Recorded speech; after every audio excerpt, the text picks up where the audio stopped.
The hell happened? Hello, everyone, and first off, congratulations. You did it.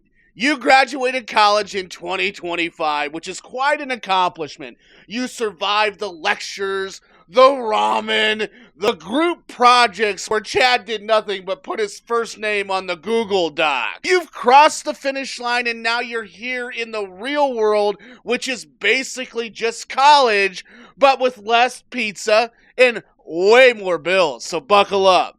Now, graduating in 2025 is a very unique experience. Why, you may ask? Because you are entering adulthood. And by adulthood, in a time when the economy is held together with duct tape, memes, and are considered cultural currency. Both of them are. And your diploma, you probably came with a side of digital debt NFTs. Let's start with the obvious, though, because college told you it was preparing you for the real world. That's like saying Monopoly is preparing you for real estate. College promised you get this degree and you'll be successful. In reality, you've spent $120,000 to write essays on topics like post-structuralist impact of SpongeBob SquarePants. And yes, you do have that diploma, a fancy piece of paper with that calligraphy that basically says, congratulations, you paid tuition. Now please frame this and use it to cover the hole in your wall from when your IKEA shelf fell. Maybe that's just me. Look, college is a great thing. Teaching you some things. It teaches you how to survive on 4 hours of sleep. It teaches you how to write a 10-page paper in 2 hours, fueled by Monster Energy and Panic. It teaches you how to spend $9.50 on a single campus latte and still call yourself broke. But the real world doesn't care if you got an A in Intro to Philosophy. Your landlord does not want to debate astrology. He just wants that rent check. But you know what? Graduation day, let's go back a little bit. It was beautiful, wasn't it? The whole family comes. You take photos in the cap, which I can't even wear a hat right today. And you're grown. You toss that tassel. We're free at last. And you feel unstoppable. Then Monday comes. You wake up, and for the first time in 16 years, you don't have school. No class, no homework, no campus Wi-Fi that only worked if you stood under that one weird tree near the library. And you think, this is freedom. But then you also think, what the hell am I supposed to do now? So you open LinkedIn, you update your headline to recent graduate seeking opportunities. You add buzzwords like detail-oriented team player and that you're passionate about synergy, even though you don't know what synergy even is. Start applying for jobs. Every post looks great until you scroll down. Entry-level position requirements. 7 years of experience, a PhD in rocket science, and the ability to time travel is one of the requirements. Meanwhile, you're just proud you just figured out how to export your resume as a PDF. Yes, the job hunt, the modern gladiator arena, where you send out 300 applications and the only response you get is from Indeed telling you, would you like to apply to more jobs? You write cover letters that sound like this. I am deeply passionate about leveraging my skills in Microsoft Excel to make a meaningful impact at your company. And that translates as, please, I just need health insurance and maybe dental. And then the interviews, you put on your one nice t-shirt and the one that still has that Target tag attached, you iron it with a hair straightener because you can't afford an iron. You log into Zoom, the interviewer asks, so tell me about yourself, and you begin to panic because all you want to say is, well, I'm a recent grad who knows how to binge Netflix in one sitting, panic clean my room before my mom visits, and memorize the entire Taco Bell menu. Will that work for you? But instead you say, I'm a motivated self-starter with a strong work ethic, which is code for, I will cry in the office bathroom, but still get the job done. Now let's address the elephant in the room, or rather the elephant in your parents' house. Yes, you moved back home. You told everyone it's temporary just while I figure things out, but let's be real. Your new roommates are your mom and dad and a golden retriever who sleeps in your bed. Living at home as a graduate is humbling. You go from staying up until 3 a.m. in college to being told, can you keep it down? Dad has to work in the morning. You go from eating pizza rolls at midnight to dinner at 6. Don't be late. And nothing makes you feel like a child again faster than your mom knocking on your door during a Zoom interview. Sweetie, do you want a grilled cheese? Yes, Mom, but can you slide it under the door so they don't see? Let's talk about the monster under the bed as well. Student loans! They don't tell you this in college. But Sally Mae is basically the final boss of adulthood. She's waiting for you like, oh, you graduated? Cute. Now give me your soul. You check your account and it says a balance of $82,000.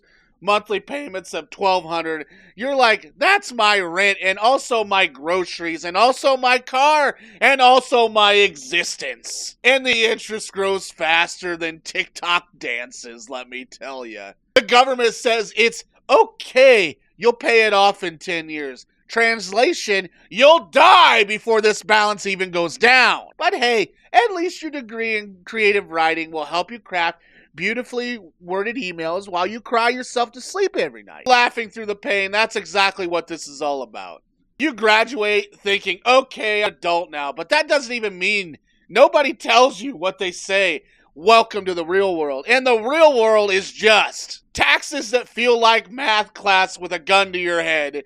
Health insurance plans that look like secret codes, the Da Vinci Code. That's what it looks like. And grocery shopping when you realize strawberries cost more than your dignity. Nobody in college prepared you for this. You took 4 years of classes, and not one professor said, here's how you file taxes without crying. Stuff we should have learned in grade school. Instead, you learned about mitochondria being the powerhouse of the cell, and great, and now that I get audited, I'll just yell, mitochondria, and hope the IRS backs off. Let's talk money. Or more accurately, the lack of money now. Here's how budgeting goes after graduation. Act 1, okay?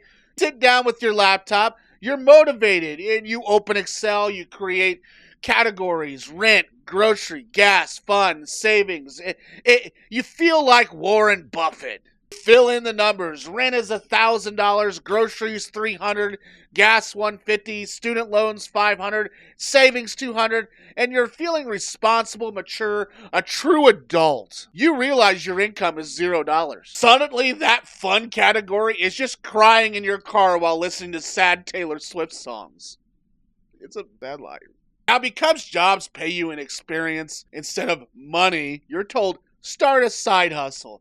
Suddenly, everyone is a micro-influencer, a freelancer, something, or an Etsy candle mogul. Your friend Sarah, she's selling homemade dog sweaters on Instagram. Your buddy Kyle, he's into crypto, which means he lost $800 but gained a podcast.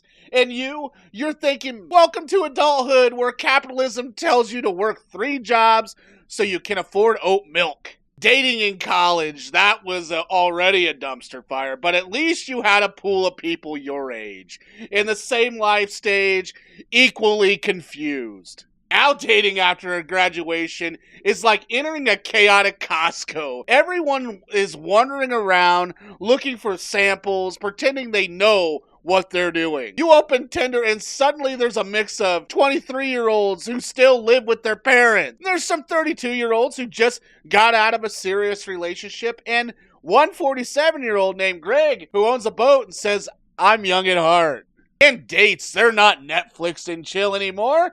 They want to grab a coffee and trauma dump about how expensive rent is. And romance in 2025 is just 2 people swiping through Zillow listings together and saying, ha ha, imagine affording that. Now let's talk about family, because nothing hits harder than Thanksgiving dinner after graduation. You walk in, still unemployed, still figuring out life, and immediately, Aunt Karen, this is what she says, so what are you doing with your degree? Uncle Bob, he's back in my day, I bought a house at 22. Your grandma, you're happier if you settled down and had kids. Meanwhile, it's just trying to figure out if you can afford both Netflix and electricity this month. And the worst part is they look at you like you're behind. The economy is basically on fire. Housing prices are like Monopoly, and eggs cost as much as gold bars. And you want me to have children? Please. I can barely keep a succulent alive. Maybe I'll start a YouTube channel where I review different brands of ramen noodles.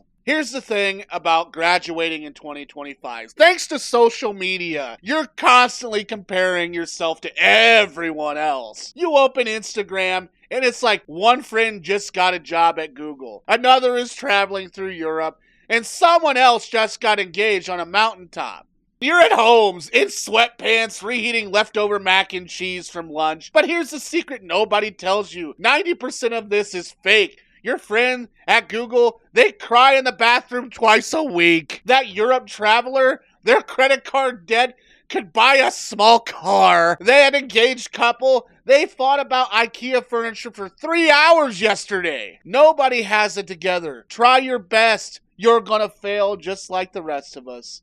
And I wish you the best, because right now in this world, graduating from college in 2025 with housing prices soaring, it's not like what it used to be back in the day. Basic income, afford to buy a house and start a family. It's not even close to that anymore. Nowadays, you're screwed right out the gate. Unless your grandpa gives you something or your parents hand me down a house, how can you even achieve the American dream and have children in today's age? And I don't care on what side of the aisle you're on. It can be Democrat or Republican. They're all to blame for this. And it's very sad. You go back 13 years ago, a house that was $97,000, for instance, is now $250,000 to $280,000 in my area with very little renovation.